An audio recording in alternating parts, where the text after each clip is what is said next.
All right, Brandon, thanks for joining me. We are recording on a Sunday evening. UFC 272 is behind us. The main event went the distance. That's not a big surprise to either of us. We both picked Colby Covington, I believe, by decision. Were you kind of surprised by how this turned out for Jorge Masvidal? Do you feel like you were a little underwhelmed by his performance here? Or were you expecting a little bit more from him? I was kind of shocked myself that it was that one-sided. Obviously, he had some success in that fourth round, but he didn't really capitalize on that. What do you think about Colby Covington and his dominance in this performance? In all honesty, that's something that I think we both kind of that's it is that was it was what it was like when everything they talked about everything they went through going up leading up to it. If even if they didn't know each other at all, that's the way that fight would have happened. If it would have just been like two dudes on their way up, or how the fights, that's how it gets shuffled around and they end up fighting each other. That's exactly how it would have played out in my honest opinion. I think everybody knew that that's what that was going to happen.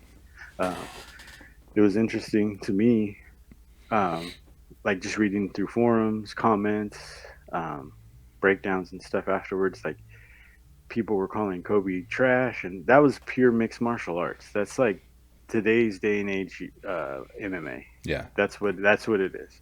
Like if I wouldn't show like my son if I or my daughter wants to fight, and I wouldn't show them how he markets himself, you know, maybe kind of getting that, but I would definitely show them how he fights and like what his base is and how he gets that way with his conditioning and everything. So, and the opposite end of that, you have a journeyman type dude who by all accounts doesn't really take as good a care of himself, or you know, as Kobe does, and that's what you saw out there. hmm Yeah, and it's an interesting point about Colby, and the kind of dichotomy between the way that he markets himself and the way that he puts himself out there and really earns his paycheck, to be honest, and the way that he composes himself in the cage.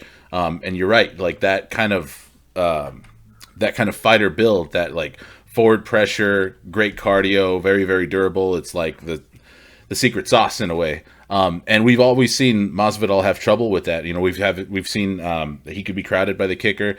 We've seen him definitely have trouble with wrestlers in the past, especially when he gets his back taken.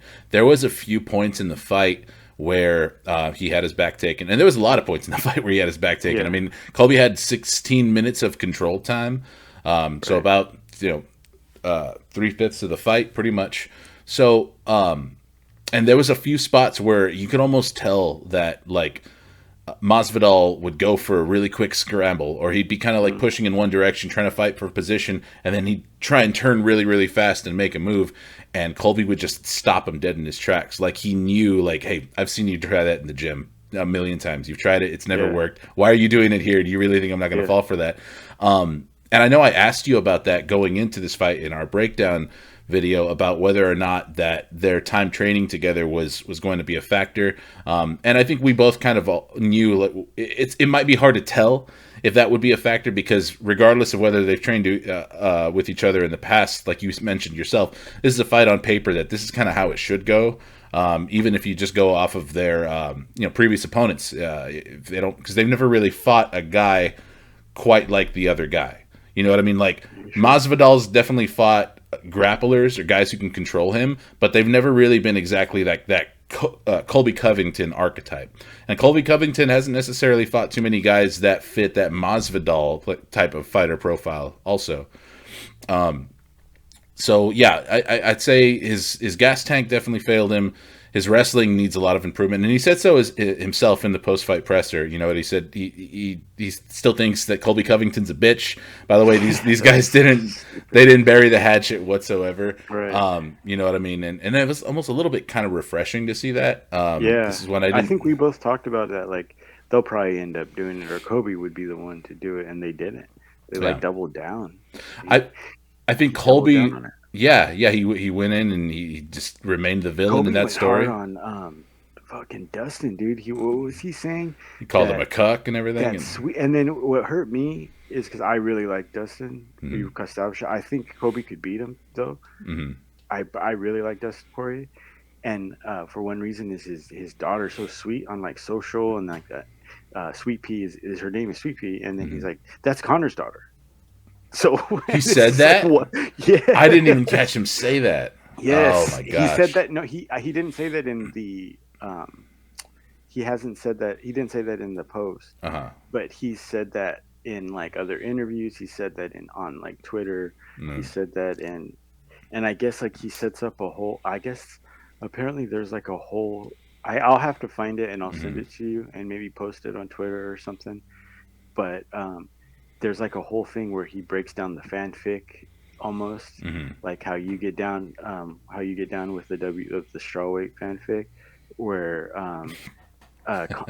Dustin's in the corner, Uh-huh. hot sauce on his breath. Uh-huh. Connor slips in, So the he's got Gucci robe comes off, and it's just like, whoa, dude, you're wild, bro. wow. Like he just does that, and Uh-huh. like he just straight told like that's like the craziest thing as a married person, as someone with a daughter, like to say that stuff, and then Mhm. that guy's like, "I'll fucking whoop your ass," and then I'll say that, "Look me in the cage, and I'm gonna whoop your fucking ass in front of everybody," and he just fucking did it right now. So I have a question about that specifically, and I was going to get to that. It was a couple other things that I was probably going to cover with Masvidal and Colby, but Oh, sorry, dude. Jumping that's ahead. fine because that's probably the biggest and the main talking point coming out of this fight is the call out that Colby had for Dustin Poirier. Mm-hmm. I know that Dustin Poirier was asked by the media in a couple of press conferences before the fight, or like Yeah, within the last few weeks.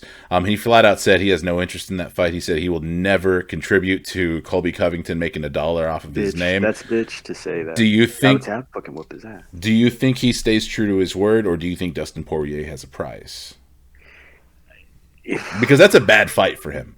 I like you It's a said too. terrible fight. I It's a like terrible Dustin fight. Poirier, but we've seen the trouble he has with wrestlers. Even he's been able to open up and joke about it recently. Yeah, and um, Kobe's going to like. There's ways to go about it. There's wrong ways to go about it.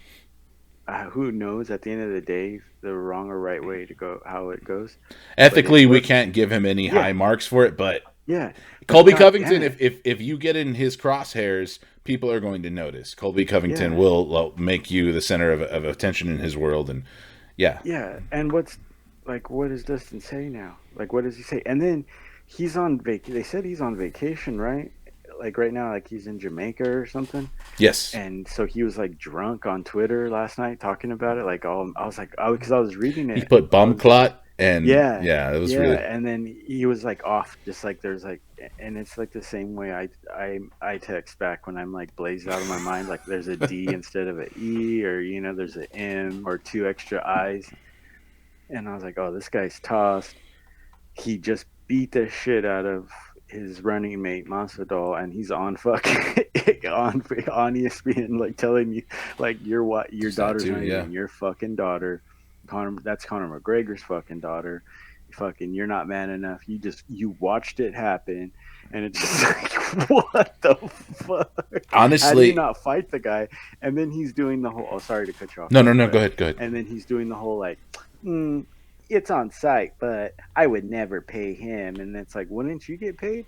Hmm. Wouldn't you, by all accounts, as a former interim, as someone who's actually competed pretty well in title? I mean, his lead up to Khabib, he's been choked out in those titles, but Hmm.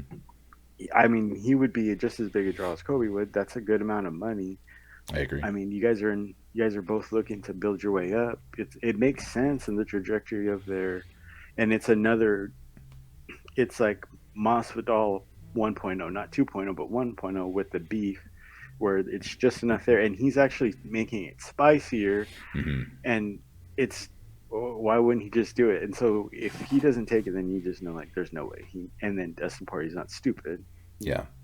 Yeah, if he really wants nothing, if he wants to stay true to his word and wants nothing to do with that fight, he needs to like cut it off real quick, right away. Yeah, I mean, if I were him, if I were Dustin Poirier right now, I'd probably want to accuse Colby Covington of ducking Hamzat Shemaev, maybe, yeah, because like that, throw that yeah, out. because my that's where my mind goes Yeah, is like as a fan.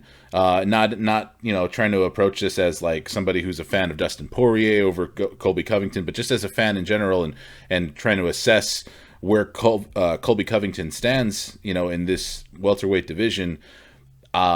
I think his performance shows us that he's still at the top. It's hard for him. It's going to be hard for him to kind of remain relevant in that top five when nobody wants to see him run it back with Kamaru Usman again. You know what I mean? He has 2 losses to the guy now, those were sandwiched around a Tyron Woodley fight. A guy who was well past his prime, probably shouldn't have even been fighting Colby Covington anymore at the time. And there's a new crop of really, really talented and threatening and dangerous welterweights coming up, led by Khamzat Chimaev, the Chechen Wolf. And he was asked about that, and he said no. He basically wrote him off, said, like, this guy's all hype, I want nothing to do with him. I'd say that's ducking Khamzat, because I think he's going to be right on his front door. Do you think that him and Masvidal are still this kind of interesting blend of these guys who aren't going to be title relevant anymore, especially not Masvidal. He's got 3 losses in a row now in the division, but are still very, very dangerous for up and coming contenders. But they refuse to fight them. So, like, do we put him in a situation where he's calling out a guy like Dustin Poirier now? Should we start looking at Colby Covington as a guy who we're not going to match make for, as a guy who's going to, like, be making a run for the title anymore? Does he just want fun fights? And if that's the case, do you send a Dustin Poirier up there who's still a big draw to get sniped by Colby Covington, when we know Dustin Poirier has been having trouble with wrestlers his own size, let alone bigger ones? I mean, he's kind of like teased the idea of moving up to welterweight before, but I don't think Colby's the guy that you want to dip his toe into that fucking particular sauna right there. But yeah, man, I think this is going to be but both of their careers, I feel like they're so similar. Mm-hmm. It's just insane, the similarities. One guy's a pure striker, great jiu-jitsu practitioner in Dustin. One guy is just cardio monster, amazing chin, and is going to wrestle fuck you any way you like it. You tell him how you like it, and he'll wrestle fuck you the way you want. So it's so crazy. And then they both coming off of 2, they both just flat out lost whenever they've come up into the title picture. They beat those hype train, like Connor is a way more polished version of what Masvidal is, but there's striker type dudes who rely on bravado and have that and they both had kind of beat that portion. Now they're on that. Now they're kind of like floating in orbit, and they're pretty close to each other. Like, what's going to happen? Mm-hmm. It's genius by Colby to keep pushing that. Yeah. To keep pushing it. The guy's, say what you want. He's good. He knows what he's doing. That's genius. Oh, absolutely. Yeah. I think that's a guy that could be leading the charge for, like, what would you call it, a cruiserweight division, or 160 pound division, possibly. Yes. Because I don't know if I'm Colby Covington, I don't want to jump into the lightweight division. No. That's just too fucking deep of a division, and the way that he likes to kind of like protect his ranking and not necessarily fight down the ranking so much, that just won't fly at lightweight. I mean, there's guys who are actively trying to do that at lightweight to lesser success than him and Masvidal have been able to do at welterweight. But that's just like, man, you got to have some serious aspirations to drop into the lightweight division and decide that you're going to stick around still, because it's just, every fight is going to be harder.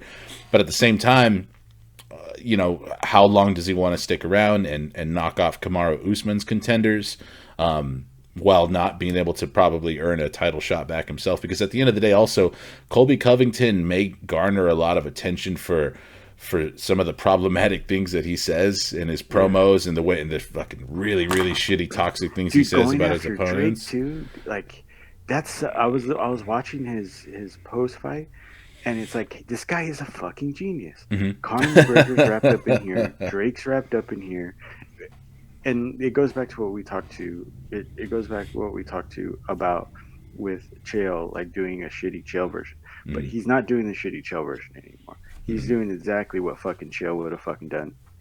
You write the fucking blueprint. You and I both talk about it. I think we talk about it every fucking podcast, is how this guy, but it is what it is. It's the right thing to do. Yeah. You get the fucking mic. You just beat the fuck out of this guy on pay-per-view. fucking, you're next to Joe Rogan. What do? You fucking talk Capitalize. shit on Drake. You Yeah. fucking say Conor McGregor, fuck this guy's wife, and I'm gonna beat the fuck out of you too, and I'll do it right now. And it's like, whoa, Yeah. there you go. I mean, High and it marks worked. across the board. Yeah. I mean, Yeah, we don't have to like him. I mean, I'm not a fan of Colby Covington's caricature. You know what I mean? I right. don't even necessarily believe that that's really him. I think it's Yeah, like I said last time, a version of him that's kind of crazy amplified. But if you are his manager, Colby Covington's doing everything right. You can't yeah. deny The it. guy's Like, still mopping himself up right now. Whoever Kobe Covington who's taking care of that, despite all that, his PR people, they're just mopping themselves up. yeah. Despite all that, though, he is not he's an exciting fighter for us. I think Yeah, he's relatively exciting for the more casual fan who've yeah, probably jumped onto the MMA bandwagon a little bit more recently because of him specifically, and possibly because of his politics. But he sure, is not necessarily this finishing fighter. You know what I mean? And right. I always find that to be really, really interesting when guys get really, really famous, but they don't fit the archetype of what is like a guy who's going to be a needle mover or someone who's going to put butts in seats. And he's just not really, Yeah, you know what I mean? It kind of makes me think sometimes, like, it kind of confuses me about the MMA fan base because I think like right. I get caught up in my mind thinking like they just want these sloppy like knockout fighters who are just going to go and kill and be killed and headhunt the whole time. But then They you have want a guy here, They want Tuivasa and fucking Derek Lewis is in Derek your Lewis yeah. all day. I mean, if they could have 5 of those fights, they would watch them. And it disgusts me in a way, just because it's like this guy is Kobe Covington is like what he just did. It's it's great. Like the fighting, not even the fighting was great. That was awesome. He was, he wasn't perfect, but like he got hit, he got rocked. What did he do? He kind of like, you saw him. He like took a breath, went back, put his hands, grabbed it, and got he control of him, and took him down. he knew exactly what not to do in that Yeah, situation in round four. beautiful. And this was another thing that I kind of like. I was thinking about them in terms of their history and the fact that they were training partners, and I was looking for little points in the fight where it's like that was a tell. He saw that Yeah, he wasn't falling for that, and I feel like there was a lot of those and Masvidal kind of confirmed some of them. He said at that moment when he rocked him, he thought, okay, he's going to shoot. He's going to panic because yeah, he's rocked and he's going to shoot, and I'm going to knee him. And I could tell in that moment that Masvidal was loading the knee up, waiting for him to shoot so he can hit that jump knee and probably knock him out right there. And they're both cerebral, you know what I mean? Because yeah, Colby Covington didn't fall for it, you know what I mean? As his coach, I would have been screaming, shoot, shoot, shoot, close the distance, tie up, you know what I mean? You're yeah, rocked.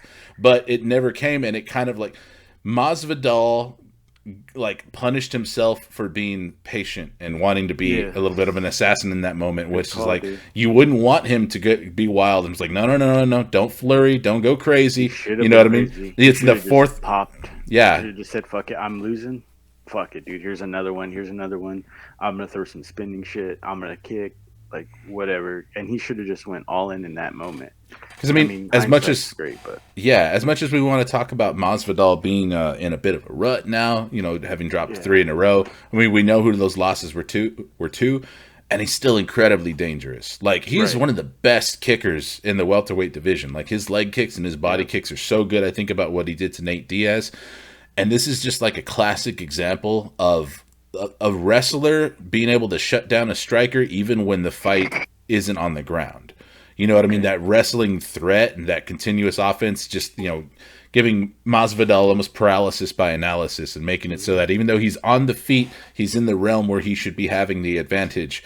He's not. He's more gun shy, basically. So yeah, very yeah. masterful stuff by Colby Covington. It really was just like, golly. I mean, we ball watched both of these guys so much the last podcast, and I'm doing it again right now. But like that was masterclass in marketing, masterclass in training, masterclass in going out and executing, and then masterclass in hyping yourself up and keeping yourself in the new cycle going forward, Yeah. and sticking on to someone who needs a fight. Poirier needs a fight. He just does, and that's the best fight for Covington because he doesn't want to fight. He doesn't Hmm. want to fight. Sorry, Yeah. he doesn't want to fight Hamzat. Nobody Hmm. does. Yeah. That makes sense. he's gonna whatever happens with Burns. Most people think, you know, Hamzat's gonna knock the brakes off of Burns, and then he needs another one. Kobe's the the that would be it's the next obvious guy. Yeah. So I would definitely go like, nope, Poirier. So it's just genius. Mhm. He's looking down the road. He's looking right ahead, all everything, and it's like, man, the guy. Props to him. Whatever He he did is he even left the door open for a potential rematch with Masvidal. I mean, right. Masvidal will have to win some fights to make that Yeah, relevant to get him back there, but them not squashing the beef, their little altercation after the fight, just showed like, hey, people will still pay money for that fight. I mean, they were able yeah, to headline a pay-per-view with no title on the line, so yeah.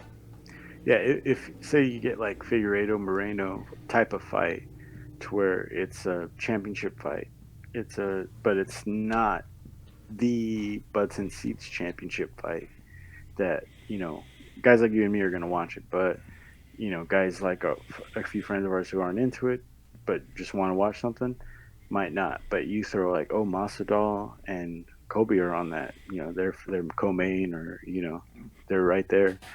You buy it, you get it. It's going to So carry them a it's lot. smart. Yeah. Yeah, very smart. Well, we've talked at length about the main event, and I'm sure that that's going to be one that's going to manage to stay in the headlines in Yeah, the coming weeks and months because of, like we said, the ball washing that we did of Colby Covington. He did such a great job marketing himself, setting him up for his next potential fight. We're dude. going to be talking about Drake, Colby Covington some Trump, more. McGregor, and he has connections to all of them, and he just threw their names out there. Hmm. Genius. Yeah. Fucking genius, dude. Can't Did get over it. Drake take the biggest L of the evening? That guy Drake lost. takes L's. That's not even Drake's biggest L this week, Uh-huh. dude. That guy probably lost more than half of the roster that fought that night's like entire paycheck. Like Yeah. they that you could probably could have paid the entire undercard with what he bet on Masvidal. And Yeah, and we're going to get to one of the fighters talking about fight purses and everything else. I'm pretty sure. But like, is it Bryce Mitchell? yeah. Yeah, where he was like, I'm gonna give half of my thing, okay, and then Dana was like, okay, don't give a dollar amount, and then he's like 45K, and then Exactly. everyone's like, what? It's like now people know what I pay You you. see Dana's like, hey, fuck, mm-mm, mm-mm. I'm glad you caught that too because I was like, Yeah, thank dude, you. They were in Vegas, so we have no way of knowing what you're getting paid. So he pretty much let us peek behind the veil a little bit. yeah, 90 G's, what in the fuck? And I mean, I'm assuming that means he was getting paid 45 and 45. That's probably his, Yeah, 90 so G's was his total. Edson probably got more than. Do you think Edson got more? I mean, No, I don't think so. Edson Well, walked out of there with 45. Edson's been around for a while. I would probably imagine Edson probably makes some. I could see him making more just because he's been around longer. I could see him making probably in the 60 to 75,000, Yeah, 75 and 75 maybe. yeah. And this is another thing that we're going to get to is the whole pay structure with the show and win money has got to go, and for specific reasons like the lack of enforcement with fouls, the lack There was of so many corners. bad fouls, dude. Yeah, corners So not. many. And you know what? This leads in perfectly to our next fight. Yeah. Renato Moicano versus Rafael dos Anjos. Renato Moicano answers the call on short notice. He comes back in, has a really quick turnaround of like about 3 weeks to fight a really, really game Rafael dos Anjos, which we haven't But he seen. knew since Tuesday, right? But he actually took the fight on Tuesday. Correct. He fought 3 weeks ago, Yes. but it wasn't signed until Tuesday. So that's even crazy. Oh yeah, I mean, and as far as like mentally preparing yourself, yeah, I mean, true. It's not like he went out of that previous fight knowing he's got another date in Hmm. 3 weeks. So that's a very good Yeah. point. So yeah, even more chips stacked against him. He gets in there with a very game Rafael dos Anjos, who we hadn't seen compete since later half of 2020. It's been a little while since he's gotten into the cage, and we got a very vintage Rafael dos Anjos performance. Yeah. For the Shut first down. few rounds. Yeah. Yeah, he really beat Renato Moicano from pillar to post. and this is the one that derailed your parlay that I Yeah, think we talked about yeah, a little bit before. Yeah, it was. yeah. It did, and that's fine. I mean, it's not, but it is. Mm, And we kind of talked about like why I did that. It was stupid to do it. In hindsight, it was stupid to do it. I always I do that. Well, with almost everything in life, I do it. mm, I make this knee jerk decision to where, but then, and what's even stupider is I wasn't thinking about the money, which is why I fucking lost. I was thinking about what kind of fucking genius would you fucking be if the sixth fight, the one fight, because all of those fights that I took, they weren't like, uh, there's one other underdog I took, which was that Ukrainian gal who had a great showing, yeah. but there was a lot of just, or that parlay I had was a lot of, it was a lot of favorites. Mm, So, you know, you parlay favorites because it's like there's not so much value in betting just single bet favorites all over and over. But I was like, man, I'll be so cool. Wow, imagine. And then he cost me the money the last time, where I bet against him. He's gonna get it from me the second time. And then Moicano's gonna be my boy going forward. Like he's gonna be my guy, and like blah blah blah blah blah, and like, and then I bet the fights, and then like I told you, I had Kevin Holland in the original. It was on, like, you can pick your fights, you put it on there, almost like going on Amazon, fucking picking your items, and then going back and clicking purchase. Right, it was mm, all in there with Kevin Holland. And I over the weekend I had some time, and I was just watching almost everybody on the fight, and then I threw in like some Peter Yan fights and stuff, just like watching old fights. And I was watching Holland's old fights, and just something about him, just I just didn't trust it at all. mm, And like it gave me like, and I go, I just saw Moicano fight. He can do things that he looks safer to me, mm. you know. And so I did it, and like, and then Holland in that first round, I was just like, Brandon, you fucking genius. And then like and I go, oh whatever, McConnell's gonna come out, and then he was just getting his ass fucking, and I was just like, God. ah. And then that last 30 seconds, I was like, whoa, here he goes, and I was like, don't stop the Mm, fight. And then like every time the doctor was walking in there, I'm like looking at the doctor, I'm like trying to get a better angle on his eye. I was like, his eye's fine.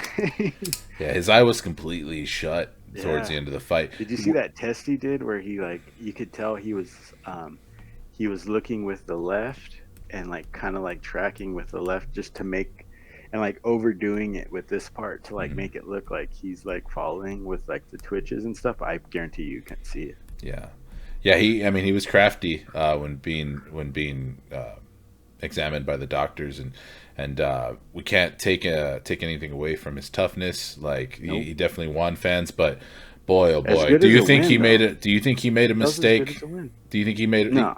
He, No, you I know, don't. RD is a Hall of Famer. I uh mean, huh.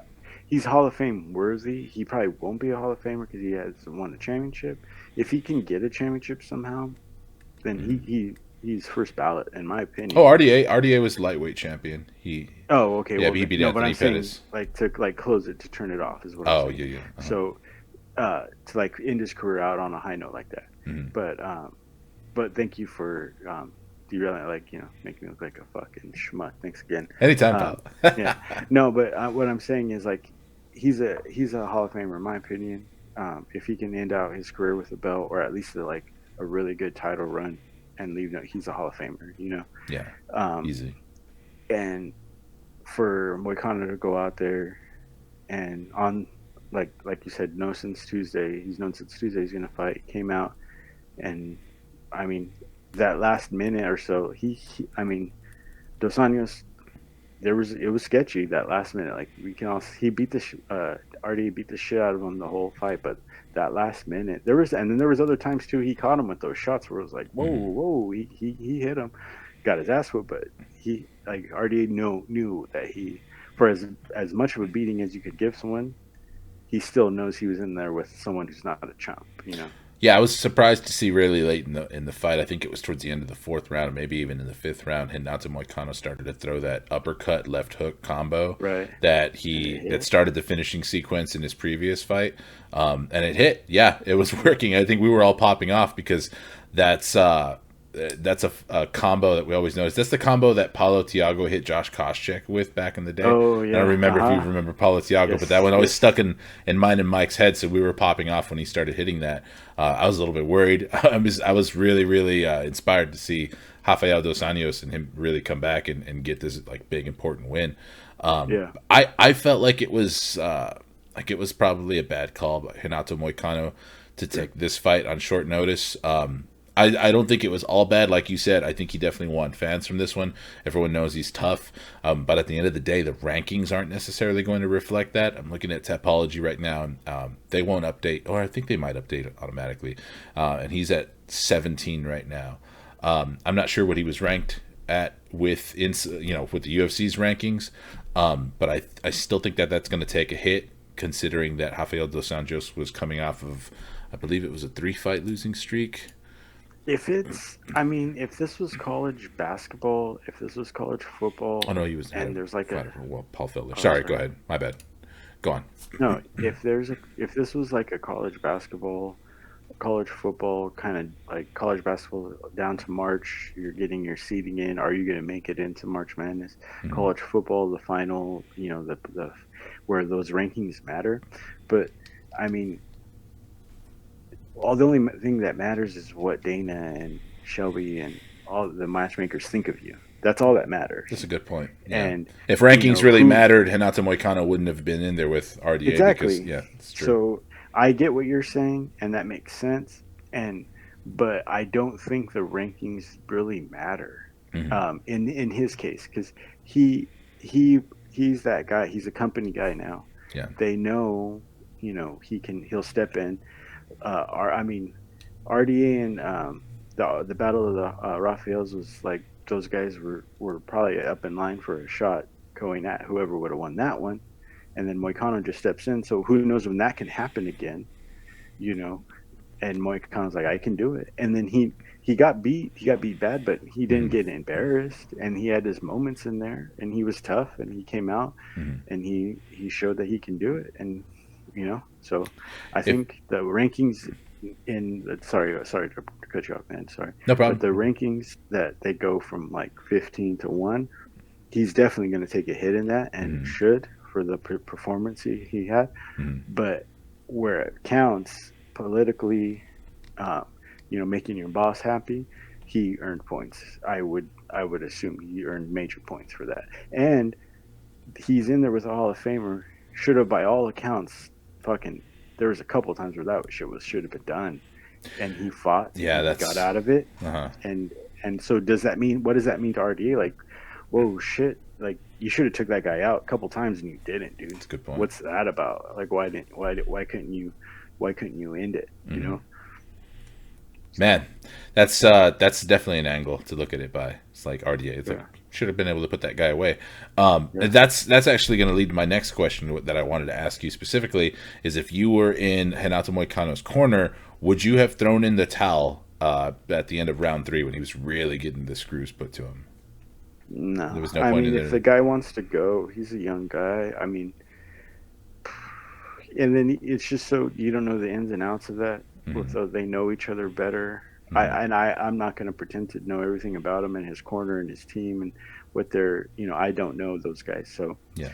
uh, if it was like say it was me and you, and I was training you, and I knew you had it in you to do it, and he did at the end. So they were Hmm. right. He had a shot. Hmm. He was hitting that combo.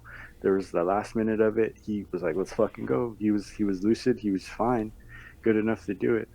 So they weren't wrong. I saw a lot of people saying like, because it wasn't like he was stumbling back to his bench and he was Hmm. fucking like, get off me. What the fuck? He was mad at himself that he lost. Yeah. He was able to speak afterwards. He was fine. So, I mean, in all, it's fighting. Hmm. This wasn't choir and the guy showed up a little drunk and then they go, oh, he's not good to go for his Sunday service. No, he's fucking fighting in the cage. Hmm. He says he's fine. Fuck it. Like, who am I? Hmm. Interesting take. Yeah, Yeah, it's you're wrong, but interesting. no, I'm not saying you're wrong. I actually just wanted to know if you would. This was one of the ones that I mentioned before I started recording. That my attention throughout the evening was split. I had other Yeah. stuff going on, so I was watching that. I was definitely watching that, like the interplay in between, like the doctor, and because I had fucking cash on it, yeah, and no, for sure. the doctor, the doctor was cool with it. You know what I mean? The corner guy's like, I'm not a fucking doctor. Yeah, So what the fuck am I? Who am I? yeah, And if they know him and they know he's a tough guy, then and honestly, we probably won't know the ramifications of letting him go until later on in his career, yeah, where if he got something happen, like if something's on his eye now where he has like that scar tissue on there and he's gonna get cut and start bleeding, like he's gonna end up like Nate Diaz, hmm where he's just fucking bleeding all the time over that eye. yeah, Was it worth, But then too, the guy took the fight. He did it. We throw the towel in. What's Dana gonna say? hmm Dana's right over my fucking shoulder. Your fucking corner threw the fucking towel in for you, dog. Like what? Because all yeah. that cachet he made up by taking this fight on late notice, going fucking toe to toe, Mhm. got his ass beat, but never fucking folded. You know? I don't feel like Dana would really hold them over the fire for that. At least not the fighter specifically. In a Yeah, way, you're kind of keeping the fighter from having to make that decision if you're their corner. sure. You're protecting them from. You're in a way you're kind of protecting their ego because True. I don't think any of those fighters ever want to quit. Like we've Yeah, seen dudes literally have their arms snapped in half and still yeah, wanting to fight, and they're not trying like calling to the ref like, "Oh, yo, stop it," yeah.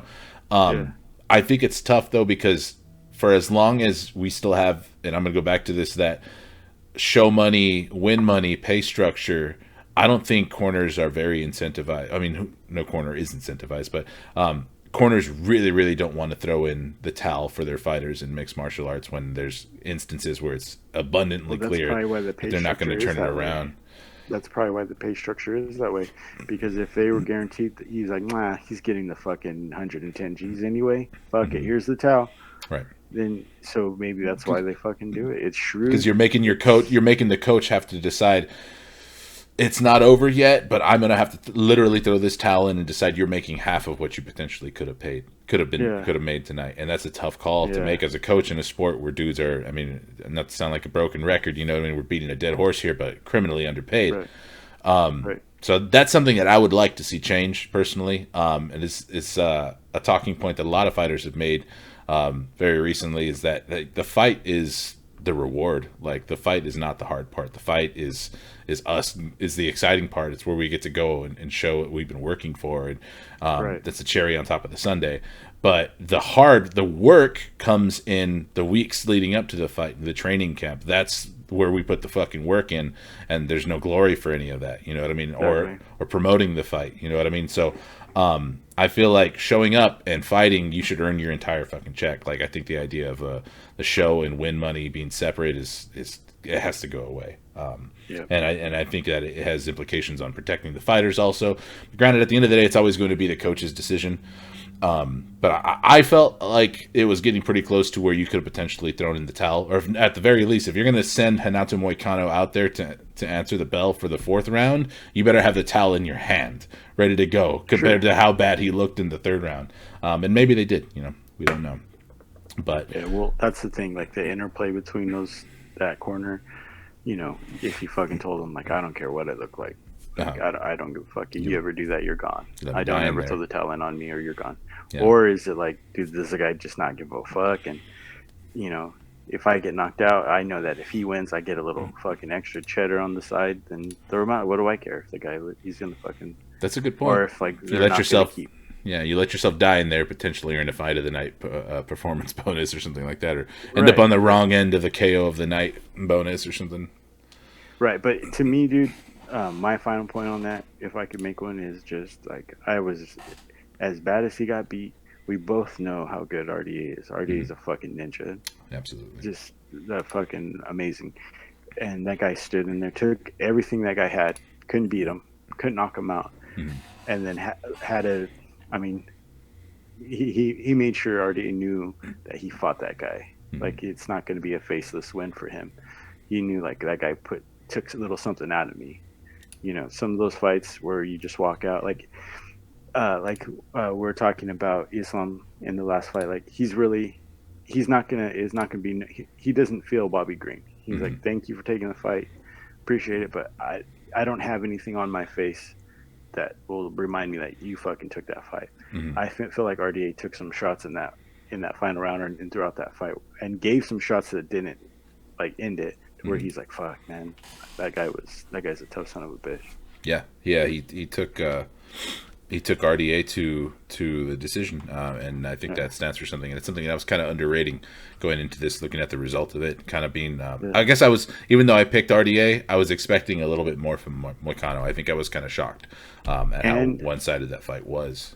I did not know it was the 5 round fight in the last. I look like a complete fucking idiot saying like, "Oh, it's a third," because I didn't. It's not for a title. Hmm. It's a co-main. I didn't realize. I just, for whatever reason, I didn't realize it was but with the Fizia fight or being in there, it would have been a 5 round, and that would have made sense. Yeah, true. I didn't think that they would make a guy in a catchweight fight on knowing on Tuesday come in and do 5 rounds. Like, it just didn't make sense to me. So that made it even more fucking. Hmm. You went championship minutes with a champion, and you fucking walked out of there beat to shit, but tough as hell. That's valuable experience too. Those fourth and fifth Yeah, rounds, you can't just get that just anywhere.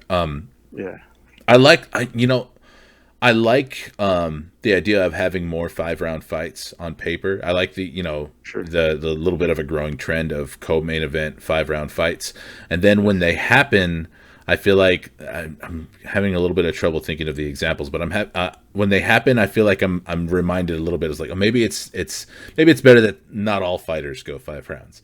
You know what I mean? I Yeah, think like Paulo Costa's not a 5 round dude. no, Um, not ideally. yeah, our boy, Nate uh, Diaz, Leon Edwards, that was a 5 round co-main event, yeah, and I think that was one of those two where I felt like, okay, maybe this one, maybe 5 rounds wasn't yeah, really good. And I think Nate Diaz is the one who wanted it to be 5 rounds, but yeah, didn't help him much. yeah. So So there, it's giveth and taketh away type of it's a double edged situation with sword, you know what I everything. mean? And you're Yeah, getting paid the same too, you know what I mean? You're getting yeah, that's your the thing. show, and Yeah, your win money is set, and yeah, you're being down to fight 2 more extra rounds for free. So yeah. Doing like irreversible damage to your fucking mind and your body. Bryce Mitchell did irreversible damage to Edson Barbosa's mind and Sure body, did. and that was another really, really one-sided affair. It's amazing. I thought that Bryce Mitchell won arguably 30-26 at least. Yeah, I think even a 30-27 was a little too generous to Edson sure. Barbosa. And what do you think about Bryce Mitchell and his performance, and where he sits in this featherweight division? Because Edison We has been a standout in this division for a while. Sorry, go ahead. Yeah, no, no, no, not at all, man. You're right.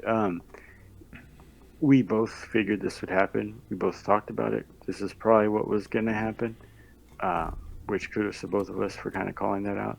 And it was still amazing the way that he did it. Mm. It was still amazing. And um, you take Habib fighting Edson, and you take Bryce Mitchell fighting. It was two separate times. I mean, Edson's not a robot where it's just the same fight every time, but Mitchell was much more dominant than Habib was against, and it was a similar. It was, I mean, Habib was talking and making it look crazy, but Mitchell don't. He didn't talk. He just fucking took Mm-mm. your ass down. He was all over him. I mean, he was in his face, and then he's a mean fuck. As sweet of a person that as he is, the way he was using his brow line in Edson's eyes and like clinching him and like just pushing his neck down, and that has to freaking hurt when the dude's forehead is in your orbital bone and pushing your head back to get you in position, and then Mm-hmm. following that up with elbows. And it was, that is mean, and that's vicious. And he wasn't talking like, oh, I deserve a title shot, I deserve this, and and Edson didn't give the memeable moment with the face like, oh my god, he took me down again. We've seen that But face from Edson before. yeah, Yeah. yeah, but it was, yeah, I was much in my opinion, it's recency bias of it, but I did go back and watch that Khabib and Edson Barboza fight, Mm-hmm. and then seeing Mitchell, what Mitchell did last night, he was way more dominant.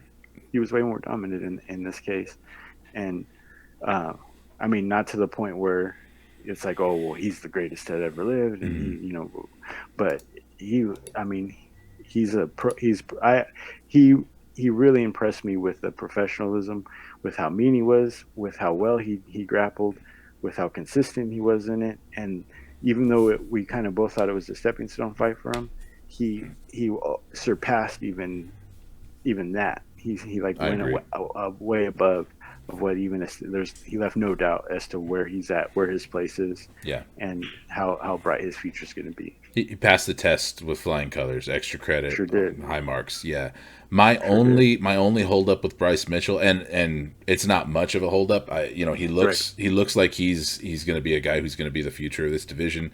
I could see him being a problem for some of the guys in the top five, even that being like a Korean Zombie, a Calvin Cater, these Mm-hmm. guys who are killers in their own right, and they're not anybody who I'd want to like make sound like they're going to be Bryce Mitchell bait or anything like that, but I could see Right. his relentless wrestling style be a real problem for them. And even I think a Brian T. City fight would be a really fun fight for the offensive I don't think grappling Ortega threat. wants that. Ortega does not want that. I don't think I don't so think he either. wants that. But right now in Tapology's rankings, Bryce Mitchell has moved it to the number 10 spot at 15-0. So I think moving forward, I'd be really excited. I think this is a good opportunity for him to fight a guy like Giga Chikadze when Giga Mm-hmm. heals up, comes back from his recent loss. I feel like that's a good Beautiful. yeah, and I mean that would be a big opportunity for Giga Chikadze Great to get call, back man. into the win column. Also, maybe even a Josh Emmett. Okay, that's another thing too. Ooh. Ooh. I really want to see Yeah. Bryce Mitchell fight a guy who has serious wrestling credentials, also, because I felt like Yeah. he's been so much the A side as far as wrestling and grappling and all of his matchups, and he's passing the eye test. We use that Yeah. term between you and I, where it's like we know how good of a grappler he is, even though we're kind of seeing him do it to lesser grapplers and strikers. Because Yep. this we've seen this Edison Barbosa type of matchup before. Poor guy. Right. Yes. But yeah, I'm really curious to see him fight a high level grappler, whether it's a wrestler or a really dangerous jiu-jitsu guy or offensive jiu-jitsu guy for Bryce Mitchell. And I think that's going to answer a lot of questions about how much of a problem he's going to be for this featherweight division. And he looks kind of small for featherweight. I would need to pull up his. Yeah. Yeah. Yeah. I haven't heard anything about what he walks around at or what his walk around weight is, but he looks like he could potentially drop down to bantamweight. Not saying he has to; he's undefeated right now. I don't think he needs to be looking Right. around for an excuse to switch weights. But I think there's the sky's the limit. Yeah. You know what I mean? It's wide open Stay for him. as I think it's far a lot away of from like Peter Yan as you can, dude. interesting. Yeah. Stay as far away from Yan as you can, dog.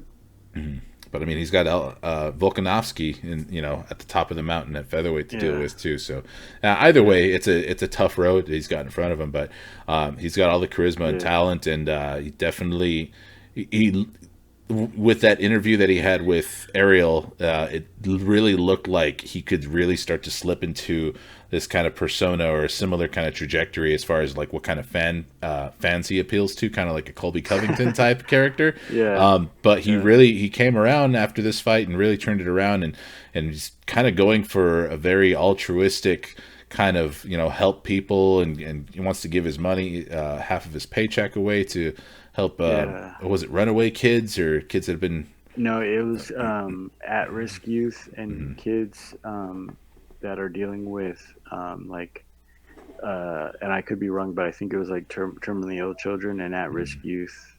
Like, I'm gonna donate, and then he's like 45K, and then everyone's like, "What? Like, are you serious? Yeah. Just like go buy 45K worth of scratchers and then give them money like that you win yeah, for that? Like, what the fuck?" and he said, and he kind of touched on it a little bit in the post-fight press conference also. He said, like, listen, I know that 45K is kind of a drop in the bucket when it comes to some of the medical Not issues for that some of him. these Half of his money. start to be. But I think he said, like, 45K, that's a couple skin grafts. You know what I mean? For Yeah. somebody, like a surgery for somebody, that doesn't, that comes Arkansas and goes real and fast.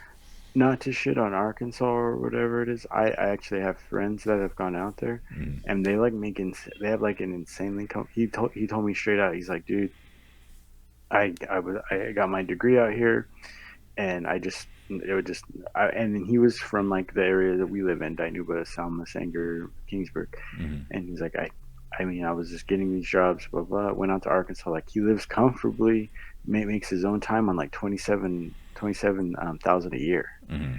He's like, my fucking house payment's like $450, dude, and Oh it's wow. that's my freaking mortgage. Mm, He's like, I pay like mm, $80 a month, $120 a month in for groceries, because it's like food desert, you know what I mean, kind of yeah. deal where it's just out there, Mm. and it's in a random spot in the state, but like that's a 45K. I mean, for whatever it's worth, goes a lot farther than it would say in fucking Anaheim. You know what I mean? Start recording this podcast from Arkansas, Brandon. What do you think, Yeah, man? dude. It's in the middle of the country, dude. Go find Fly where anywhere from Bill there. Clinton buried all that coke. There's like a huge like coke cemetery out there. Like that's where they used to fly all that in for the Iran Contras. Hmm. Did you know that? I did not know that. Yeah. So back in the day, little history lesson there. Bill Clinton was the governor of Arkansas, and he had Rogan has talked about this on there, but I've read this and I should bring the book over here, but they used to fly cocaine into Arkansas, like a lot of the cocaine from the Colombian cartels. Uh, Golly, why can't I think of his name? Uh, the big Pablo Escobar. the, Pablo Escobar. A lot of his cocaine got flown into Arkansas, and they would bury it. They would have so much that they couldn't move it, so they would bury it in there, and then Bill Clinton and his brother actually got Bill Clinton's brother got caught with like a ton of it, and I guess the legend is that the guy who was doing all those flights, Tom Cruise did a movie about it. There's like tons of it still out there buried Mm. somewhere.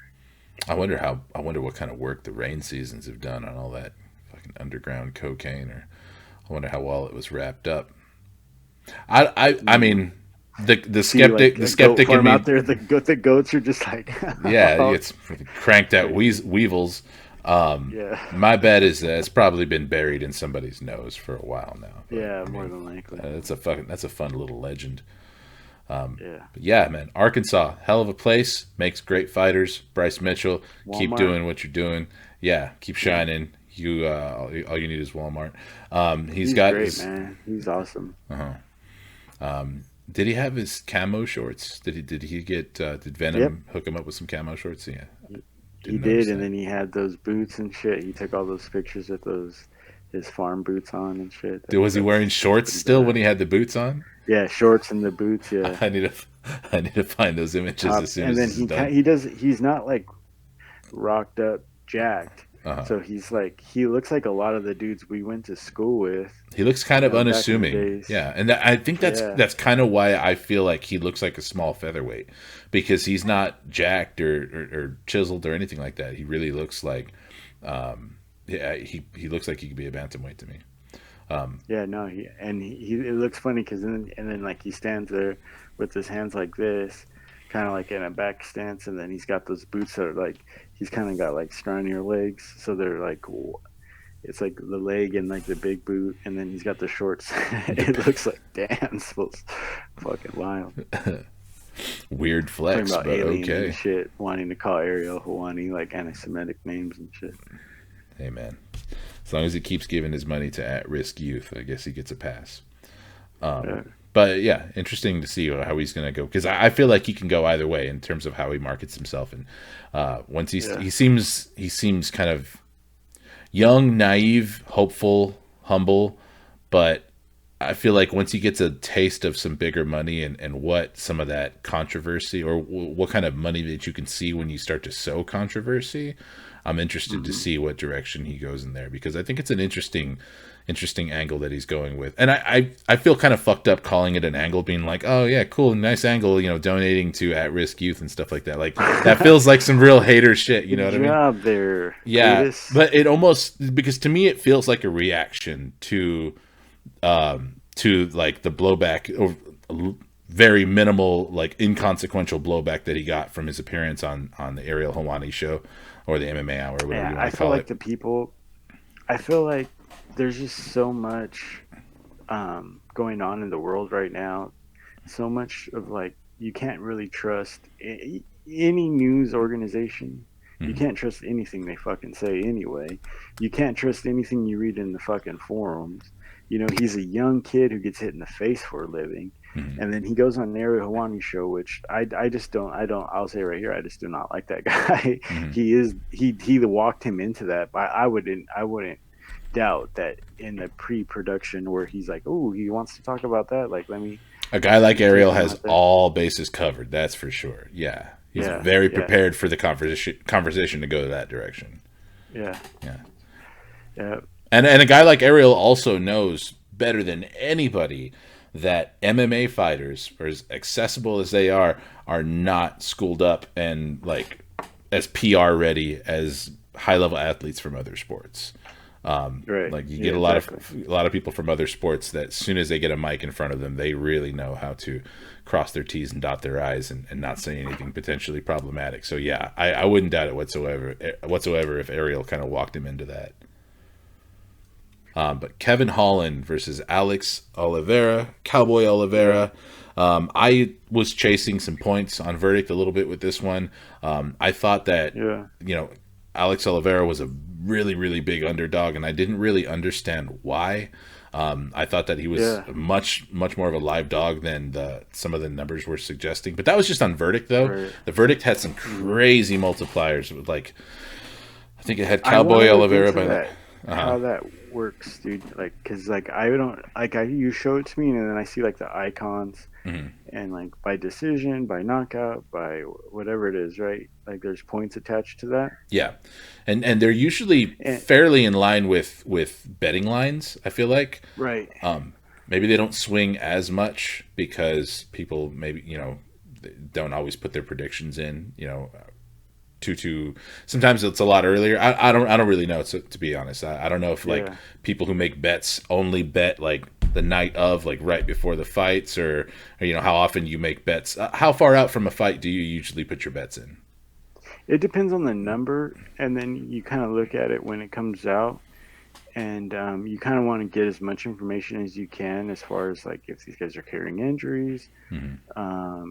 what's going on as far as like some of the guys are foreign fighters, so like if they're having visa issues, like that kind of sounds stupid, but it makes sense. Yeah. Like as far as where they're training, are they in a new camp, all that kind of stuff. Are they moving? So sometimes those you want to grab the number if you're betting like if the guy's in it like in this case with Holland, uh, the number cowboy is shortened a little bit as the fight went up, whereas you probably could have got cowboy at a much better price 2-3 weeks ago. Mm-hmm. So that's when you like a season better, which I'm not in this case, where as far as how those things work, where you're like shopping your lines out and like knowing where like which ones to take and when to take them and how it's going to move. um, Sometimes it's beneficial to get them earlier on, but sometimes it's a lot better too to wait, because like for instance last night we saw like Drake put a ton of money on Covington, right? Yeah. Or not Covington, on Masvidal. So sometimes it doesn't even matter. Holland and Cowboy are the how they fight doesn't matter, but those lines are indicative of how Vegas wants to keep the action as even as they can on both sides. So if live money comes in on Holland, and a sharp better comes in and bets a ton on Holland, that can kind of tell you too, like, well, why did he do that? Does he know? Mm-hmm. You know, why did that guy bet that kind of thing? That happens more so in like football, where we're like they track sharp. It's called sharp money, Mm-hmm. where they go, oh, the sharp money's on Cowboy because he was Interesting. such a live dog, like you said. Uh-huh. So like you kind of follow that to like why are they doing that, and those kind of trends, and then Vegas will adjust because they want to have an even amount of money on both, as much as even as you can, because they don't want to just lose their like with Amanda Nunes when she goes up in those fights. It's so heavily weighted that they're not going to lose their ass. You're winning like 10 cents on the dollar for Mm-hmm. fucking her winning. So they do that. That's why they handicap it. Mm-hmm. But they want to keep it as even as they can so that they don't lose their ass either way. Did I answer your question? Or Mm-hmm. oh, Yeah. okay, good. Yeah. Because I saw you like, yeah, sure, yeah, you're a fucking idiot. I was just trying to no, I was just trying to think about what to ask about this fight. Yeah, So I'm like just kind of looking at Kevin Holland's record. Like I said, I really didn't get a chance to watch this fight. Seeing yeah, he got the finish over Alex Oliveira with ground and pound. yeah, It snaps a 2-fight losing streak, yeah. and one no contest to Kyle Dawkins for Kevin He was Holland. getting his fucking ass beat in that first round, though. It Yeah. looked bad. I started feeling bad Mm-hmm. because I was like, dang, because Holland likes to run his mouth. He likes to run his mouth during the fight, Yeah. and that can get cringe when a guy starts to lose in the first round and And he you're starts still to lose talking. bad. Yeah. And it's like, ah, man. And then he's like giving the thumbs up by getting like pretty close to getting chucked. Giving the thumbs up when he was really only saved by the bell, I think. That was because Yeah, I was that's what right I at was the saying. bend. Like, Uh-huh.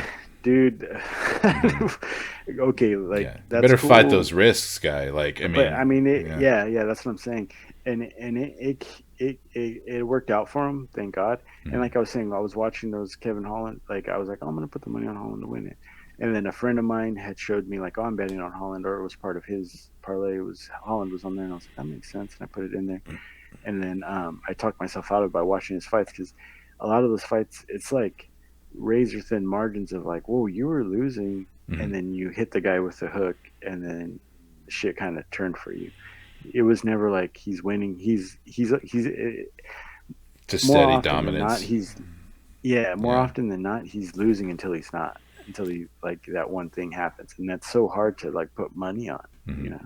Yeah, that seems to be like an element of chaos that for a better that's got to be make you sweat bullets. I mean, I I do don't not know. like it. Yeah. I mean, he was under Jacare Souza before he scored that finish too, and like Yeah. on anybody's book, that would have spelled real trouble. Terrible. So Yeah. yeah, you're right. Yeah. I like for that. That's got to be one where you got to be deciding to you're gonna make a an appearance in church that weekend if you had Yeah, and money not on Kevin Holland in that fight. right. Yeah. Yeah, and not to like try and sound like galaxy brain about it or whatever, but like in my eyes, like I figured like if I'm gonna lose to Moicano the way he lost, I can take that because I knew that guy fucking showed up. He was game and he went out there and fought for that fucking cash. Whereas Kevin Holland, you know, he's out there. He was close to getting fucking mollywopped, and then Mm-hmm. he just struck lightning in a bottle. You know what I mean? It's like it's just you can't. It feels so weird bet putting money on a guy like that. Yeah. I'm going to skip around a little bit on the card and ask about Sure. the results of a fight that I was very keen on and tuned Yeah. into.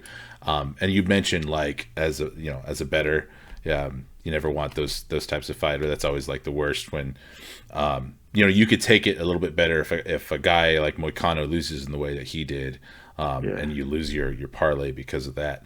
But how do you feel about losing, or in this case, potentially winning a parlay pick on a fight that both of us kind of thought that the decision went the wrong way? Marina Yeah. Rodriguez versus Yan Xiaonan. Take it. Yeah. Yeah, I mean, you would take those, but is that the absolute worst when you feel like you have one in the bag, maybe, and then the judges just get it so wrong? And this isn't necessarily one where I felt like the judges had it way wrong. I wasn't Yeah. really paying too much attention to the commentary in this fight, but I was paying close attention to this fight, and I thought that Yan Xiaonan clearly won rounds 1 and 2, but in the Right. end, the judges gave the nod to Marina Rodriguez, who advances to 16-1, and is definitely now making a really good case for a strawweight title shot, depending on Yes. what happens with Rose and Carla Esparza. How'd you feel about this fight? Did you have Marina Rodriguez winning on the cards? Yes. Well, no. On the cards, no. No. And then I kind of just went, well, at least the shit went up in flames, now, and I didn't have to wait.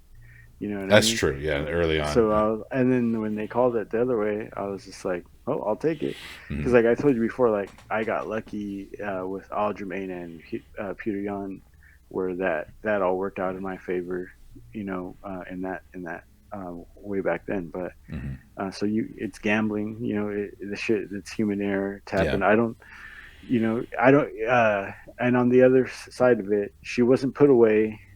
Uh, you know, it wasn't like overwhelmingly dominant to where it was like, oh, like that's. But it was borderline criminal. Yeah, Hmm. it was borderline. Yeah, I had to feel for Yan Xiaonan. I could see that she was definitely getting emotional when they started reading Yeah, off the cards, and they gave one of the judges, the first judge, they gave the first result for Marina that was the Rodriguez. You could one. really see it in her Yeah, face, that like, was like, oh what? no. Yeah, This is kind of bittersweet. I was rooting for Marina Rodriguez going into this fight. She's one of my favorite right. fighters at strawweight. But it's just one of those deals now where I just can't be as excited for her moving forward into Yeah, title contention now backing into because it almost. Yeah. Yan Xiaonan. I mean, honestly, I would like a rematch of this fight.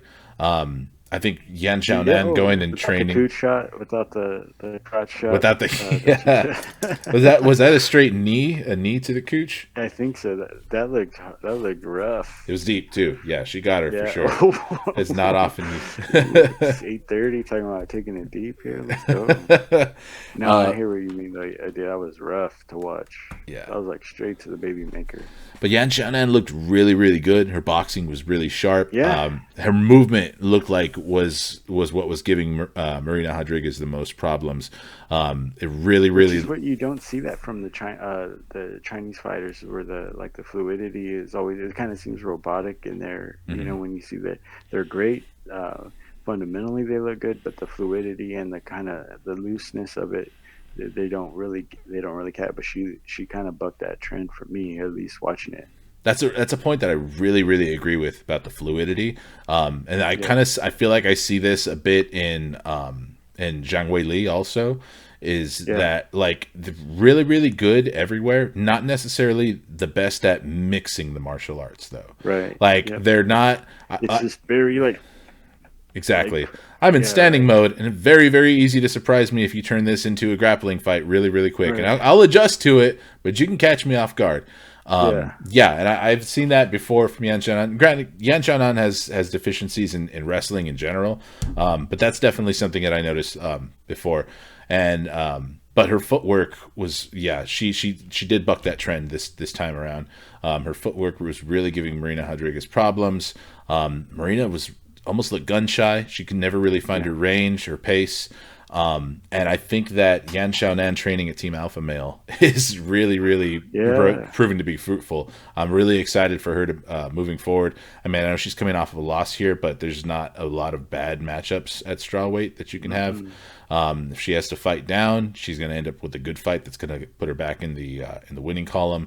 She could Exactly. potentially, or she could end up with a rematch with Marina Rodriguez, because I think that's a really strong possibility with that Carla Rose fight not being final yet. I Yeah. mean, that's the fight. It's almost like Dana White said it himself. Like that's the fight to make.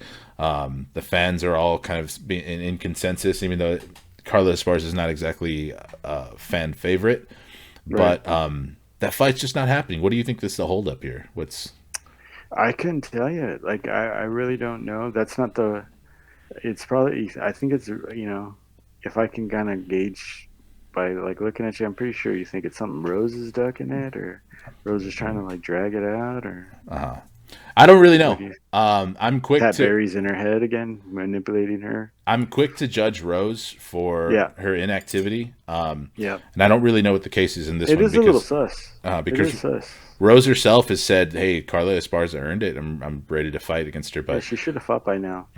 I feel like I feel like the UFC is kind of inclined to use, or they like to use that strawweight title as accoutrement, as a co-main event Yeah. fodder. You know what I mean? So I don't know if they're like waiting to see like, Good oh, point. maybe what's a main event that can really use a boost, and we'll tack on this Good extra title point. fight on it. But Good point, dude. yeah, that's the only thing I could think of because there's a lot of girls knocking on the door right now, Yeah.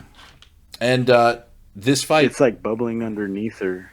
It really is, because as soon as far as the fight's over, if she does pull it out, there's like two matchups like ready to go for her as soon as it happens. So it's like, what's going on here? Yeah, and I know I said Rodriguez, if she gets a dominant win, she needs to call out Joanna, who was in the state, who was in the arena. That would have been perfect. I'm She glad was she looking good. didn't. She was looking great too, bud. Fucking killer. Yeah, but I don't think that this fight or this win was dominant enough to really justify that. Yeah, we talked about that. Kind of would have had Yeah, some egg on her face if she did in this case, or it would have been really easy yeah. to ignore. She read the room. She read the room exactly. Yeah, Yeah. so She may still get it though, judging as how Rose is, kind of dragging her feet on it. And I didn't. It's kind of sucks, but I didn't realize it that it's as bad as it is. But it is. She should have fought by now, or at least on the or schedule yeah, to at fight. least have it booked. Yeah, yeah, for sure. Yeah, But hey, we'll see what happens there. I'm sure that they'll get to that as soon as possible. I mean, Carla Esparza, I know she had a cut that she sustained in her grappling match that she competed in recently. It was a pretty bad cut from a headbutt in her watch forehead. Tuesday or Wednesday. That shit's gonna pop, and then you're gonna send it to me, and then we're gonna look stupid. Probably, yeah. It's probably Yeah, they're probably just waiting for the right time to announce it. yeah. But either way, moving on. When will the Greg Hardy experiment end? Is this the last that we've seen of Greg Hardy in the octagon? Oh, Stephen Wonderboy Thompson liked my reply on Twitter that I put because he's like, "Is this it? Or what chance do you think that Mitchell gets a title shot?" And I was like, "About as good of a chance as fucking Greg Hardy gets at fucking another fight." Uh-huh. And like a bunch of people like reacted to that because you got to catch those guys like within or those comments get out of hand. And he liked it, and then some weirdo derailed that was like, maybe he'll be the first transgender champion and win the and fight Amanda Nunes, and it's like, oh, dude, he killed it, but he's not fucking. He should be done. Wheezy's they got to kick Wheezy out of there. At the very least, they need to stop putting him on main cards. It's they can't pay him less. They could obviously they could say, hey, He got thrown they the fuck around. yeah. Yeah, Sergey. I was a little bit worried a little bit because Sergey Spivak, he kept like picking him up and dropping him and tossing him, and then he was letting Greg Hardy get back to his feet. And I was like, Sergey, Yeah, you're gonna get tired, man. Like you can't just keep yeah. throwing around a 300-pounder like that and He's think it's giving that Chris Benoit like double suplex action on him, but exactly. Yeah, he was fucking dumping a huge man. yeah, yeah. Because So Greg Hardy like, and looked that goes, massive. He yeah, cut. he's huge, He has dude. to cut weight to get under the Yeah, heavyweight limit, which is kind of yeah, crazy. that's You know what I mean? wild. Yeah, That's insane. yeah. And it's not because he's fat. He's just massive. He's big. But then it shows like, damn, Aspinall must be fucking great. You know what I mean? If fucking Spivak's throwing this fucking guy around, Yeah, you know what I mean? Begs the question, just how good is fucking Aspinall, dude? there's a silver Because if lining. yeah, so but yeah, dude, it's got to be over. Good for Spivak. That would look awesome. He looked great, and then he spoke English in the post fight, which a lot of guys they don't like to do that, or they like don't like to show that they're trying to do that. You know, as far as like marketing and stuff, which not to be xenophobic or whatever it is, but this is a American promotion, you know, and a lot of champs and or a lot of people don't kind of relate to the party as far as like leaning too heavily on the translate. You can tell like it means he wants to engage, he wants to interact with the fans. He Yeah, came out and he was like trying to speak English and do it, and that was like so cool. Like that was a great performance. So good for him, dude. yeah. Thumbs way up for that guy. Yeah, yeah, it could only help you to learn Right. English. You know what I mean? If Yeah. you're competing in the UFC, like it's only to your detriment not to. I mean, we're obviously not going Right. to sit here and be like, "Yeah, fucking got to learn to speak the language of this country" or anything like that. But Yeah. Yeah. I Yeah. mean, if it means more dollars, more cents, like it's a move. Yeah. Yeah, and Yeah. it's a place of vulnerability to you know what I mean? Because I can only imagine Yeah. barely having any grasp on a language, and you just finished fighting a fucking behemoth and Greg Hardy, and then you had to go I through. understand. He was just like Stipe, like it was just like He's listening to just a Stipe fucking post fight. It's I think about the same thing. he just asked for a bonus, right? Because it was a fast fight or something. So Yeah, I think I sent that to you. It was like, what did he just say? Like he wants to he want what? But like he was trying though, you know, like that's yeah, great. Like I couldn't go to another country and try to like speak freaking yeah, a man. Slavic language and just like You know, I mean, even me, right? I speak Spanish. You know what I mean? I don't Yeah, speak it very well, but I have a grasp on, on the language.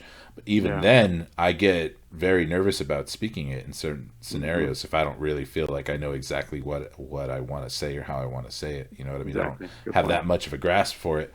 It's hard. I mean, there's people who I know in my life who, if I spoke better Spanish, I would probably be really good friends with them. And I could actually Oh, see how I the have family language members like barrier, that. yeah, has held us back. Or I think about like my grandparents, you know what I mean? I probably would Hmm. have been like so much Exactly closer what to I was them than, thinking. Yeah, yeah. sucks, man. Here's something No, crazy. here's something I You see wanted. me grab my rosary, I'm just all for the rest of the pod. I'm just like flipping my rosary around. Now, here's something I wanted to ask you specifically about Greg Hardy. Yeah, And because you have a lot more knowledge about football and the NFL and probably have a lot more context about his career before mixed martial arts that I don't have. I yeah. wasn't aware of who Greg Hardy was until he came into mixed martial arts. So, as somebody who knows more about football, knows a little bit more about Greg Hardy, what does his inclusion in the UFC really add to for the UFC? Like, what is their benefit? What's their angle with Nothing. having a guy like Greg Hardy and putting him on main cards? He nothing. And he played in a position, which is edge, he's like an edge rusher, D lineman, where um, there's always a. He was such an opportunist in his case too, because these guys, you know, you get drafted, you're under team control as far as contracts, depending on where you get drafted or the contract you sign. You know, 3 to 4 years, and then there's like team options and stuff. And it's always sus when you start to play good, like right before your contract's up, and it's like, what the fuck? And then he came out and he had this amazing year with the Panthers right before his like contract came up, just amazing. Which a lot of times too, for guys like that, you start talking about PEDs and is he on like was he on something? Because he just his production just jumped like way up on that 1 or 2 year stretch. He got a big payday from the Panthers, and then this like insane domestic violence where we don't have to get into it happened. Yeah, And like, which another thing was like he's probably on PEDs, like it was that messing kind of a mood swing. with his hormone, yeah. Yeah. And then he went to the Cowboys and like didn't do anything after that. After he like served a suspension and everything, like he was riding off of the 1 year where he played on a contract situation, and he wasn't even good then. So it was like, you know, Yeah, someone who was watching the fights with us last night, who was not an MMA fan but was a Cowboys fan, gave us a hmm little bit of a context and mentioned that Jerry Jones had like rolled out the red carpet for him, and he just never performed in Dallas and stuff like that. And then, he so, wasn't going to. mhm. He wasn't going to. There's every year there's like 1 or 2 guys in free agency where they get paid this insane amount of money because they're at a position like pass rusher where like there's not many guys that can get after the quarterback. He had a great year where he got a ton of which he played in a division where he had a lot of favorable matchups over and over again because you play like so the Panthers are in the so they play like Tampa who had a terrible line at the time. They play teams like Atlanta who didn't have the best line at the time, and he took advantage of those tackles and those offensive linemen that weren't that good, and he padded his stats when he Mhm. needed it. And the Panthers had a good defense around them. Cam Newton was good at the time, so it was just kind of it was like a perfect thing where a piece of shit like him got a contract. Like he just got lucky, Mhm. and I don't know as much as like they roll the red carpet out for him, but for pass rushers, like Mhm. you take that risk, Mhm. and they gave him he should have never came, and then he just played like shit, and then did the same thing he did, blamed it on his asthma, blamed it on this and that, and it's like, come on, dude. So in the context of, so I mean, it's obvious that he's 7-5 now in MMA. It sounds like the Greg Hardy experiment for the UFC has failed. You know, Yeah, overall, I don't really think that they're going to continue with him. I would be surprised if they did. I was trying to kind of extrapolate like what benefit there could be to paying Greg Hardy as much as they do and marketing him the way they do, or at least not necessarily marketing him, because I don't think that the UFC is really getting behind him with their full promotional power, but giving him good space on opportunities, good opportunities, you know, high level fights on main cards. My guess was that maybe if they could let Greg Hardy stick around for long enough and see if he could maybe turn into something, or or have some success, that maybe that could entice other football players or former football players to possibly maybe take the dive and try mixed martial arts, and maybe incentivize them, because I know that there's a wealth of athleticism, of athletic talent, of guys who are going to play football would never consider mixed martial arts because the money's just not in it for them. You know, why look would at you? John Jones's brothers. Like, Yeah. John Jones says it all the time. Like, my brother Arthur would beat the fuck out of me. Like, It's crazy to hear that. Yeah. He would just beat the fuck out of me. I would have no choice. And if he trained, if he had any type of form of training, there would be no way in hell I could ever beat my brother. Be a And it's like, problem. what the hell? Your brother, he was a good tackle D tackle for the Ravens, but he wasn't like, So it just makes you think, like, and this is the thing, and this is gonna kind of maybe take the show off the rails, but like we like talk about like soccer, like international soccer, and they're like, man, the United States sucks, and it's like, dude, our guys from like Division 3 college, if we take a team full of free safeties and outside linebackers from Division 3 college and just train them to play soccer for a year, we would dominate international soccer. You have no fucking idea what you're talking about. And I think that would happen too in MMA. Like, there's dudes who are out there right now, and like, if you take them, like a guy coming out of they just had the combine, right? And it's like they call it the underwear Olympics, where these guys, they're in like spandex and they do all their measurables, make them run, do their drills. Some of these guys are just insanely huge, like 6'5", and the dude's jumping like 41 inches. He's running like under like 4.7 seconds, and he's playing. He's a left tackle, right? So you take this guy, you give him to like Greg Jackson, or you take him to TriStar, or like Trevor Whitman, and then you just kind of like teach him to like not let, because you're not going to take this guy down because he understands leverage. Right. You just get him to hit and get him to get on top and use his body. He would demolish. Like, look at Reyes. Dominic Reyes he was a shitty football player from what I understand, but he was like in there with John Jones, like making it happen. You know what I mean? It's insane. Yeah. So that's what I was kind of thinking, that maybe the Greg Hardy experiment is just a way to I don't know potentially. I don't know what it was. But even if that were the case, though, they're not prepared to pay guys who could be making money in football like what they would need to pay them to keep them, getting their ass beat in mixed martial arts. Yeah, but so like, in context that I can understand it, like as far as like pay grades, is like there's a guy who plays for like on the 49ers this year, right?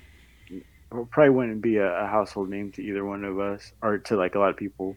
You wouldn't really know his name. Came from a really small school, was drafted really late. If you said, hey dude, you'd probably make like, if you fight 5 times, you'd make like 300K. The dude's gonna make 300K just to freaking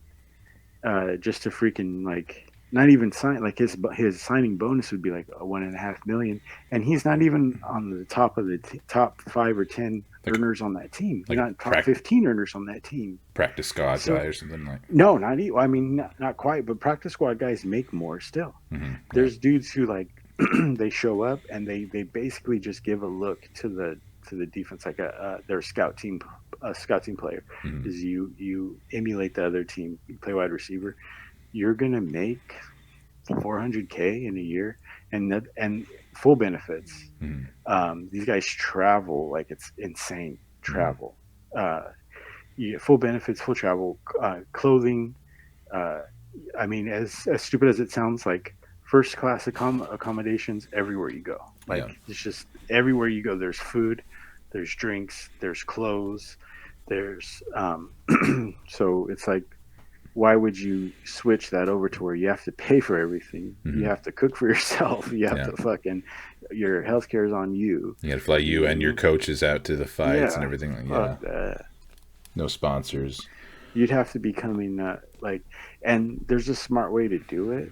There's a lot smarter guys than me could make this happen the right way. Mm-hmm. And like the guy I just was talking about, he plays outside backer for the Niners, right? He's so athletic, so crazy. And like what's crazy is he looks like freaking Joaquin Buckley, but like Mm-hmm. way more of a plus athlete, like Mm-hmm. like could move way fast, could jump over Joaquin Buckley, and would probably be just as strong as he is. Mm-hmm. And if it wasn't for the technique, there would be, and I would guarantee you, him and Joaquin Buckley in like in a nightclub situation or on the street, it wouldn't be as far as you would think it is. Mm-hmm. Like as far as like who would win that. Yeah. So Yeah, a guy like Joaquin Buckley being a trained fighter or anything like that, like you still have to get reads on a guy, you know what I mean? And yeah, like there's just too many variables in the street, you know what I mean, for a kind of confrontation like that. And so that's a yeah. funny scenario, enough to like get the curiosity going in a lot of people's heads, but like These guys a are lot of people, insane, dude. yeah. Like a small, it's like, sorry for right? Like the 49ers, a few years ago, they would allow the fans to walk on the field during practice. So you can like, you're basically from me to like 3 feet away from these players, right? I'm standing there. I'm just kind of like watching the receivers do their thing, and then like I feel like it's getting overcast. Like what the hell? Like Hmm. it's a sunny day. I look, it's a dude. It's just a It was shadow. Eric Armstead, yeah. And I go, what the hell? And then he wears a visor, Uh-huh. so I don't know if he's staring. It is this dude. I'm 6'2". At that time, I was like almost 300 pounds, right? So, or over 300 pounds. So and there was I was like, what in the? It seemed like the weather changed, and Uh, he stood right over. And then I look, and it looks like he's staring over top of me, looking right down at me, and I'm just like, oh, like my heart freaking just dropped. you're Like, literally getting pulled in by his gravity, like he has yeah, his dude, own it is gravitational pull. insane. It Uh-huh. is in there. It is on a insanely other level because like Joaquin Buckley would be considered small Hmm. in the NFL. Like Hmm. he's a smaller guy. Yeah. So most of those guys would be heavyweights. That like if they found Yeah. some way to tap into that pool, like athletic pool, they'd be really bolstering the heavyweight division more than anything. Light Yeah, well, heavyweights there's and like free heavyweights are. safeties and corners or wide receivers, running backs Mhm. who would be like But I feel middleweights, like welterweights. you're Yeah, getting into more of like the really talented positions in football. Which, granted, I'm a sure. total novice when it comes to football, but I No, feel like you're really not going to get a wide receiver to like come over and decide to do MMA. There's just too much of a finesse yeah, position. You know what I mean? Like, I mean yeah. that's what I imagine. But I feel That's like you're. like NFL tight ends Mhm. are some of these guys are the greatest athletes to ever walk the planet. Mhm. It is insane. They're like 6'6", 290 pounds, and they run like 4.5, 4.6 40s, It's insane. jumping as high as you can, and then they're running past safeties and blocking guys like Greg Hardy in the next play. Uh-huh. So it's like, what in the world? Like, It's fucking insane, it's man. insane, dude. And then, like, okay, like they would not sit down with Dana White unless he's like offering like $10 million and like full health benefits, travel, everything. Like I'm not even going to sit down and talk to you. And that's like they're so far away from that. It's crazy, man. Well, we only have about 4 more minutes. I know you said that you'd have to wrap up before 9 o'clock, Oh man, so let's do it. I don't want to leave you running on for too long. I did almost want to ask you though, like, suppose you were given that job. Dana White comes to you, says, Yeah, "Brandon, you are going to be our NFL I could scout, find him. talent I scout." could find him, guys. I could. Blank check. Like, what would be your approach? Do you try and find these guys while they're still in college? Yes. You know what I mean? And pulling them up. Hey, your grades kind of look like shit, fella. Are you sure you're really cut Yeah. out for like? No, I want to know how Brandon Anaya does it. I would go to because I thought about this. Like while I was talking with that soccer analogy. Like I thought about this. So there's schools like uh, they do like it's like FBS or I can't. It used to be called one AA, but they changed the way like it's rated. But like there's schools that are like Appalachian State, Liberty, East Carolina, like these schools where you get one or two of these guys that come from there that are that are really good. Florida International, um, places like that, where Hmm. there's like two or three guys on those rosters that could play in the NFL, but uh, they might be able to. But in all reality, it would be hard road for them to get there. It'd be hard for them to stick. Mm-hmm. It'd have to be the right situation. So you can go in there. I go into like the linebackers and the free safeties, and I just be like, look, dude, we got the Apex Center, we got the performance, I'm sorry. Institute. I don't know why I don't know why the Apex Center being the first thing made me laugh. Like, yo, we got the Apex Center. No, because I guess I was talking more like the Performance Institute. Oh, that's true. You're about to get into the PI, yeah. Because we were talking about how like the first class accommodations, like the accommodations that you would get from like a practice squad guy for the Dallas Cowboys That's to true. like even what Conor McGregor gets at a UFC fight, the disparity is insane. Yeah, It's just not even the same. uh Like Connor's talking about, like all they get police escorts from the locker room they get from the locker room to the point they're on from the locker room to the plane in like 30 minutes. That's insane. Like for that to happen, like that's like luxury level like travel, right? And that makes a big difference on people's body, like having to sit in line and wait and mm-hmm. check your bags and get your stuff and do all that. Like there's none of that with this, right? And that's just a Especially bunch. That's just a bunch of other things to potentially take your mind off of football. yes, Also, it's other exactly. distractions. Yeah. Exactly. I say, why don't you guys come out to the Performance Institute? We've got guys that have been through it. Who do they have? Forrest Griffin and all those guys that work do that, right? Rashad Evans. Have all these guys come out, and I would go and hire guys just like that.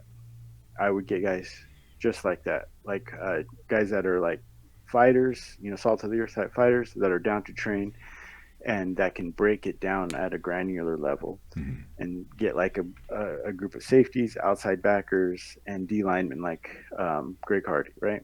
Mm-hmm. And then tight ends, guys that are like middle of the pack guys where you can see that NFL talent, but they're not quite there. The Take them fringes. to the right. Take them to the Performance Institute. Put them up. Maybe over at the MGM, like, and do almost like a Ultimate Fighter type situation, but don't no cameras. Don't make it like that. Mm-hmm. Feed them.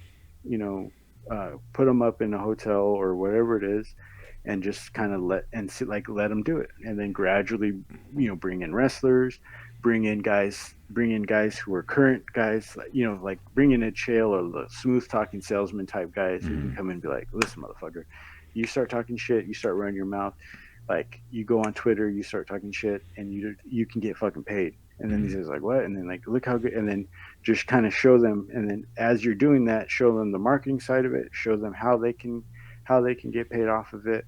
Take them to the fights and like kind of like put them out there as far as like celebrity guests or whatever it is. Like take them through the whole thing, Mm-hmm. and then you just slowly start whittling away at who's good and who's not. And those guys know way more than I could as far as eye test. You know Mm-hmm. what I mean? Like the scouts and see like, okay, this guy. Yeah. I guarantee you get like 15 guys. 3 of those guys are going to be worth it. Yeah. And you take those 3 guys, then you start putting them in smokers with good fighters where they're fighting, smoker like where you're just in the gym. Mm-hmm. It's 3 5-minute rounds. There's just it's an unsanctioned fight Yeah. basically Mm-hmm. against guys who are like up and comers or regional circuit guys. Get that ring See time what, in. yeah, see how they look in that case. Contender series, and then I guarantee you take one of and then each of these guys you're giving them like maybe a bonus up front 50. They're Division 3 football guys, but they're amazing athletes. You're Mm-hmm. getting them put up, give them 50, 75K with accommodations and everything. They're training. You're gonna find one dude, and you just keep doing that, whittling And it down. and if you're the UFC, you maybe only need to find 1 or 2 guys. Yeah, Yeah, it's a good point. Like that's you what I'm don't saying. need all of them to be like the guy. You just need to find the guy who has the right instincts. You know what I mean? Because I mean, like you said, take 15 guys, maybe 3 of them are going to be fruitful. You know what I mean? Or Yep. be dudes that you can get in there. The other, another 10 guys might be dudes who just don't have the right kind of instincts to get punched in the face. Literally, like the Brock Lesnar itis syndrome, where he was starting to take shots and you just literally put his hands in front of his face. Yes. Tito Ortiz Uh-huh. did that a lot too. You know what I mean? Yep. That's pretty interesting. I'm impressed by how thought out it was and how Yeah. much like what I mean. It makes You sense, have it right? planned out. I think it would make for a very successful farming system for That's what guys, they for have to Tai do. That's Tuivasa and what Derek they Lewis to knock out. That's what they That's, have to do. And if soccer, like I'm telling you right now, if soccer did that, the United States would fucking dominate. mm, They would fucking dominate. If they go in, they keep an eye on these guys. They're juniors, seniors in college, and they're like, man, you're really not going to get drafted, bro. Come over here. We'll put you up. We'll train you. Literally, just give us a year and a half to train you to be a soccer player or train you to be an MMA fighter. mm-hmm. You will take your athleticism. We'll feed you. We'll do everything you need. We'll take care of your. Just come and train. Will you give us this? And then I guarantee you would get 2 to 3 guys a year. You do that for 3-4 years, you're going to get a handful of guys that are insane athletes. Like, man, listen, man, you're not going to make it in the NFL, but what do you want to do? Do you want to manage a used car lot or something like that? Like, yeah. Yeah. It's your girlfriend's pregnant. Is that right? Well, the world's good. okay, right here. Well, I guess this is growing up, huh, pal? Yeah. With the toothpick. Like, I think I'm going to follow him. He's got a toothpick and he's flipping a dime. Right on, Brandon. Well, we will go ahead and put a bow on it right there. Good episode. Thank you for joining me.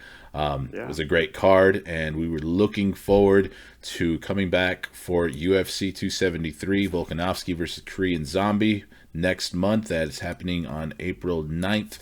So we will definitely be here giving our pre-fight breakdown the week, probably on a Wednesday or Thursday before that card. So until then, like, comment, subscribe, ring the bell so you don't miss any of our uploads and so that you know when we're going to be coming at you with more content. And with that said, I will say good night, Brandon. Hope you enjoyed the fights, and thank you for being here with us, man.